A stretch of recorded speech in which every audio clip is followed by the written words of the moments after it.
You want me to provide safety for you, but you cannot reciprocate it for me.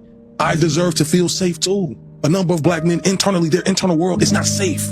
And yet you want me to provide you with safety that I don't even know for myself. When I say to you that you've harmed me, you give me this rigmarole, that's not safe. When I tell you I'm tired, you get so wrapped up in your responses that you don't even give me the space to be fucking tired. That's not safe. I say to you that I don't feel connected to you. I say to you that you are not meeting my emotional needs. I say to you that I do not feel the way that you talk to me is uplifting, and you continue to do it. That's not safe. But yet you want me to continue to go out in this world and come back and do all of this stuff. You don't want me. You want your idea of me. And if I don't fit that idea, you begin rejecting me. That's not safe. Thank you. That comes from the Black Wealth Crew podcast. Got that off of IG.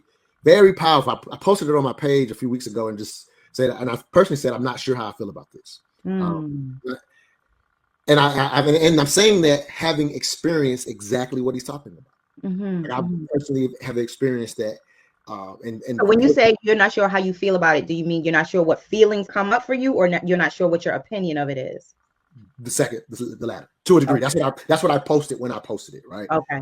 In preparing for the day, I still don't know if I formulated it per se. I definitely want to get more of your thoughts on what you're seeing. The thing that I'll highlight, and it's, again, I think this is a potential lesson for navigating modern times. But what I will say, specifically in hearing him highlight how he's not safe, that's another aspect in the equality equation that leads to, I will say, our ladies, our sisters talking to us any kind of way.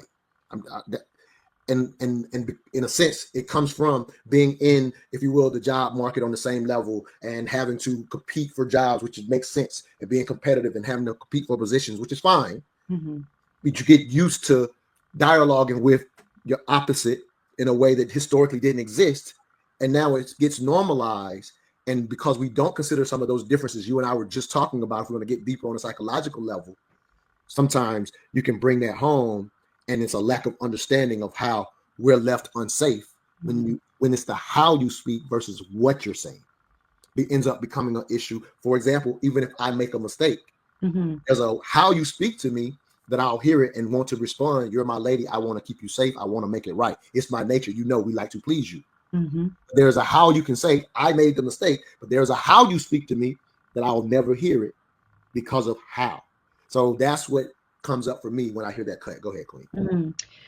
You know, a lot of my work is founded on the principles of self-actualization and self-care and self-identity. And so there's a part of this conversation where we all have to take ownership of our own feelings of safety, right? Of our own feelings of happiness and security to a certain extent. So creating that for ourselves and going back to what we talked about a little earlier, those traumas and those problems and those issues, those personal things, you have to resolve those things for yourself.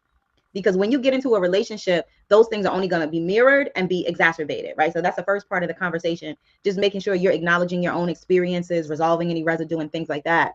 But what I heard him saying was, you know, I'm hurting and I'm not able to nurse my own wounds. And while I'm in this state of hurt, you're not seeing me, you're not hearing me, you're not nurturing me, you're not making space for me, so I don't feel safe in this environment. And I think a lot of us operate like that when we're talking about us, Black folks, brown folks, because we have not historically had the luxury of tuning into our feelings and talking about how we feel. We've been in survival for so long.